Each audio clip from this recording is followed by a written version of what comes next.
Pour la routine de lavage, c'est pas si compliqué que ça. Il suffit de vraiment bien la faire. C'est important de faire la bonne routine selon notre type d'eau et notre laveuse. Pour la laveuse, il y a le site Fluff Love University. C'est en anglais par contre, qui explique vraiment selon chaque laveuse avec un dessin des laveuses qu'est-ce qu'il faut faire comme étape. Donc c'est vraiment super. Sinon, pour le type d'eau, on peut aller voir sur le site de notre ville. On peut faire des tests d'eau aussi, chez Club Piscine par exemple, ou on peut appeler à la ville. D'habitude, ils savent.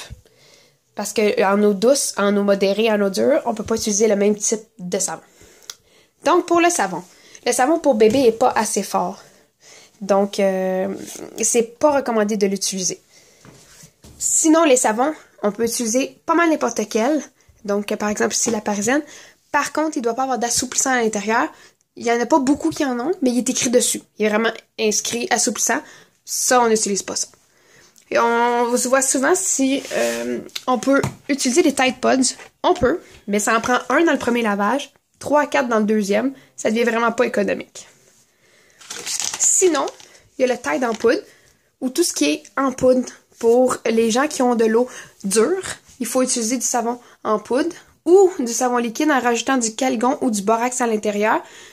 Donc, si on veut pas se compliquer la vie, on peut utiliser savon en poudre. Il n'y a pas juste Tide. Tide, c'est le plus fort. Moi, c'est vraiment mon préféré.